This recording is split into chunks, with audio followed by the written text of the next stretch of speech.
Que faisons-nous ici, les gens?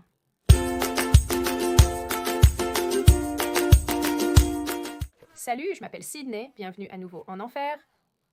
Maintenant, je dirais à l'avance que je sais que nous avons beaucoup parlé récemment sur cette chaîne de jeux vidéo et de divertissement et quoi que ce soit, mais il se passe beaucoup de choses dans l'industrie et j'aime commenter cela. Donc, avec cela dit et cela à l'esprit, je sais que certains d'entre vous ont manqué mon contenu habituel de plongée profonde sur d'autres sujets, et j'en ai quelques-uns en préparation. Ils arrivent, ils prennent juste plus de temps à produire parce qu'il y a beaucoup de montage et de recherche qui y entrent, mais j'espère que ceux sur lesquels je travaille, vous apprécierez. Alors, s'il vous plaît, soyez patient. Je serai une fois de plus maman oiseau vomissant du contenu long format dans vos trous de visage. Bientôt, désolé pour l'image. Je passe une journée étrange. Quoi qu'il en soit, je suis sûre que beaucoup d'entre vous ont vu les récentes nouvelles que Sucker Punch Productions travaille sur un Ghost of Tsushima 2, appelé Le Fantôme de Yotei, qui devrait sortir quelque part en 2025. D'après la courte bande-annonce du jeu, nous pouvons voir que la protagoniste du jeu est une femme appelée Atsu, et que le jeu se déroule en 1603, soit 300 ans après les événements de Ghost of Tsushima. D'accord, pas de Jin Sakai? Et probablement pas de renard à suivre hors des falaises. Un jour triste pour nous tous. Quoi qu'il en soit, même avec très peu d'informations sur le jeu lui-même, Internet crie déjà dans toutes les directions, avec d'innombrables médias, principalement de gauche, qui rapportent déjà que les gens sont fâchés que le personnage principal soit une femme, qu'ils accusent le jeu d'être éveillé, et un ancien dirigeant de Sony a même dit aux gens que s'ils ne l'aiment pas, ils ne l'achètent pas. Pourquoi est-ce toujours leur conseil de prédilection? Et pourquoi est-ce que, lorsque les gens suivent ce conseil, ils sont accusés de bigoterie et de racisme? Pour l'amour de Dieu, décidez-vous.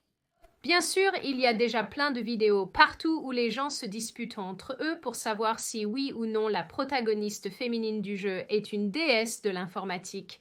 Une journée terrible pour les racistes misogynes, qu'ils prennent une décision ou non. Les joueurs se sont rapidement fâchés car la suite de Ghost of Tsushima a une protagoniste féminine. Ils attaquent déjà Erika, qui joue Atsu, et je trouvais la bande-annonce incroyablement cool. Il y a également eu des plaintes concernant les graphismes de la bande-annonce qui sont trop similaires à ceux de Ghost of Tsushima, probablement l'un des jeux vidéo les plus beaux qui ait jamais existé. Que voulez-vous de plus? Pourquoi n'êtes-vous jamais... Sûrement parce que l'industrie du divertissement persiste à produire ce genre de contenu. Est-il Ça vaut le coup. avec nous? Et nous ne pouvons plus le supporter. Ces gens sortent comme une horloge. Sucker Punch est devenu un film éveillé avec une nouvelle protagoniste féminine utilisant tous les mots à la mode pour attirer l'attention.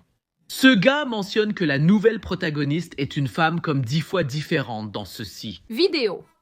Maintenant, bien que tous ces reportages aient été vrais, que les gens sont en fait préoccupés par le rôle principal féminin du jeu et craignent qu'il ne devienne éveillé, je pense qu'il y a ici une incompréhension délibérée quant à l'origine de ces peurs et préoccupations.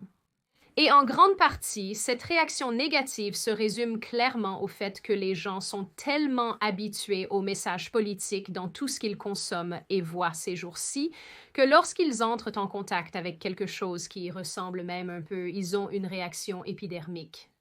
Et dans ce cas, cela inclut la perception que le protagoniste masculin du jeu original a maintenant été remplacé par une protagoniste féminine, le comportement personnel et les opinions de l'actrice principale du jeu, Erika Ishii, certaines des opinions politiques perçues de ceux travaillant sur le jeu, et la fatigue et la frustration générale associées à la diversité, à l'inclusion et à la représentation qui sont imposées dans tout. Maintenant, je suis tombée sur un article lors de mes recherches pour cette vidéo qui a tenté de faire valoir que les gens ne devraient pas détester Ghost of Yotei en tant que jeu à cause du comportement de l'actrice principale dans sa vie personnelle. L'actrice principale protagoniste étant Erika Ishii, qui est gay et très active dans la communauté lesbienne, gay, bisexuelle et transgenre, a exprimé son intérêt pour que les gens utilisent tous les pronoms pour elle. Donc, je ne sais pas. Je suppose qu'elle est genre fluide ou quelque chose comme ça. Et déteste profondément les partisans de Trump.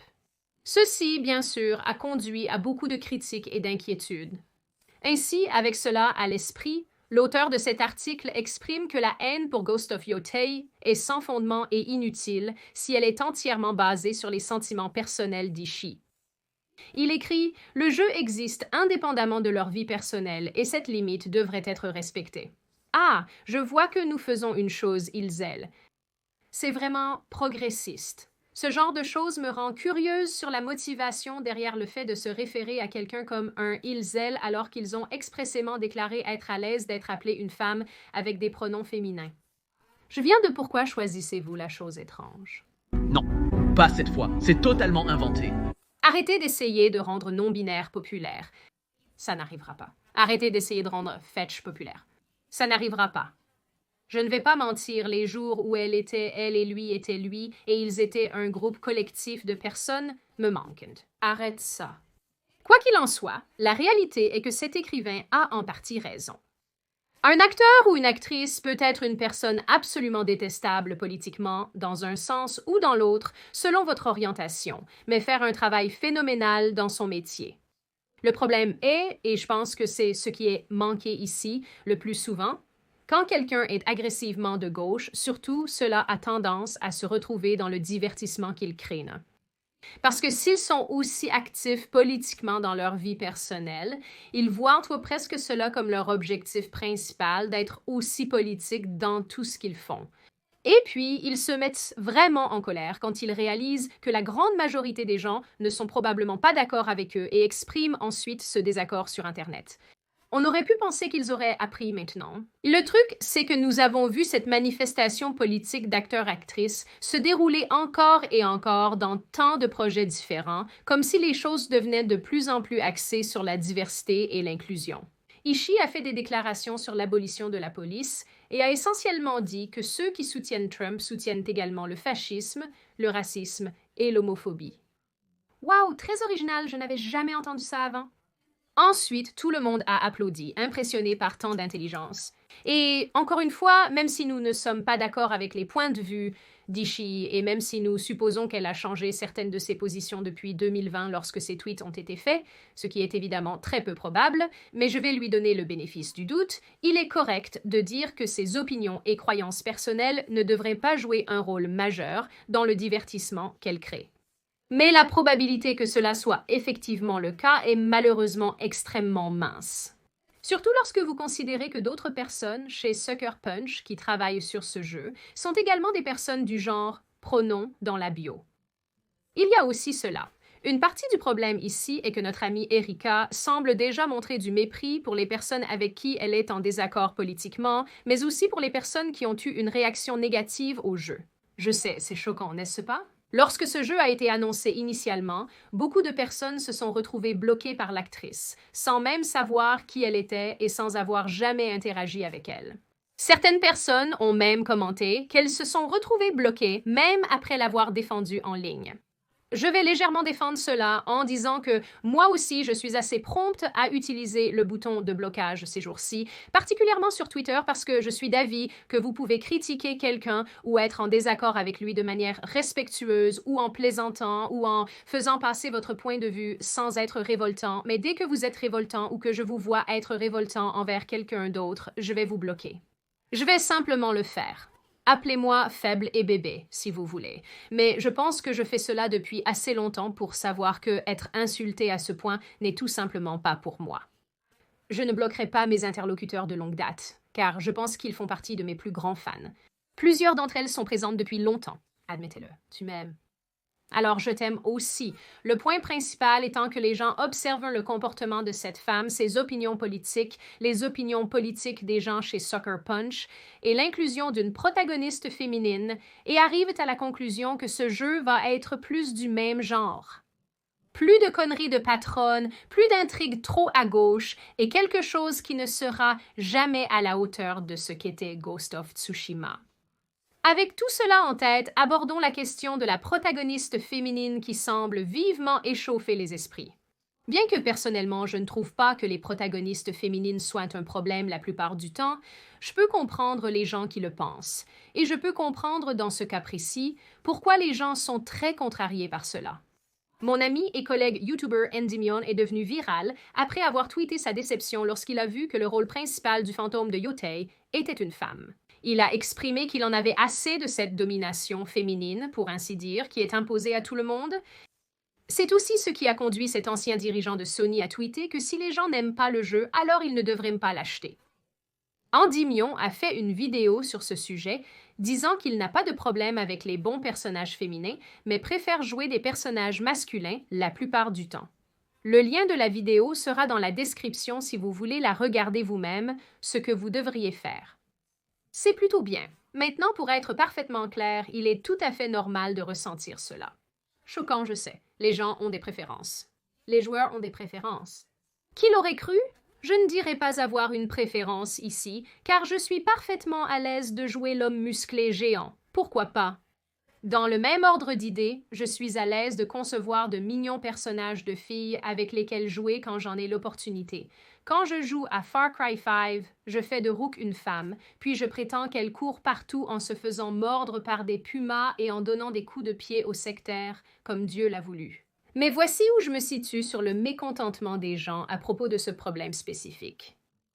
Avant que la diversité et l'inclusion n'envahissent tout ce que nous connaissons et aimons, de nombreux jeux vidéo mettaient en scène à la fois des protagonistes masculins et féminins, et lorsqu'une femme était introduite, les gens n'y pensaient pas vraiment. De nombreux jeux vidéo ont créé de nouveaux personnages différents au fur et à mesure que la série progressait et devenait plus complexe. Et encore une fois, les gens n'y pensaient pas vraiment. Je pense que l'ambivalence envers le sexe d'un personnage est probablement plus normale qu'anormale. Personnellement, je n'ai pas de problème avec une héroïne dans un jeu et honnêtement, en apparence, je ne pense pas que beaucoup d'autres joueurs en aient non plus. Mais je pense que le problème ici, tout comme avec les films et les émissions d'Hollywood, les protagonistes féminines sont introduites dans les jeux pour aucune autre raison que pour une plus grande représentation. Et cela devient vraiment évident dans la façon dont le personnage est écrit et les choses qu'elle fait. Donc sa position dans un jeu n'est plus parce qu'elle est un nouveau personnage cool qui se trouve être une femme, mais parce qu'elle est conçue pour véhiculer un certain message sur la représentation et l'inclusion. Je veux aussi soulever ce point, mais je ne suis pas certain de l'endroit où il convient, donc je vais simplement l'insérer ici. J'ai vu beaucoup de discussions sur les parallèles entre ce jeu et la série de 2023 appelée Samouraï aux yeux bleus. Il semble que certaines personnes qui pensent que le fantôme de Yotei sera mauvais parce qu'il manque de précision historique et met en vedette une samouraï féminine aiment beaucoup l'émission de 2023 qui met en vedette une guerrière nommée Mizu dans sa quête pour tuer un tas de gens. Je serai vague pour ne pas gâcher la surprise. Je l'avoue, au début, je pensais que ce serait encore une autre histoire de femme artificiellement forte à la mode girl boss, mais j'avais franchement complètement tort. Cela s'est avéré être si bien exécuté et Mizu en tant que personnage était si bien écrit. Sur ce point, je pense que Mizu et son histoire ont démontré que ce ne sont pas nécessairement les personnages principaux féminins que les gens détestent. C'est le fait que les girl boss ont tendance à ignorer tous les éléments de base de la narration qui font un bon personnage.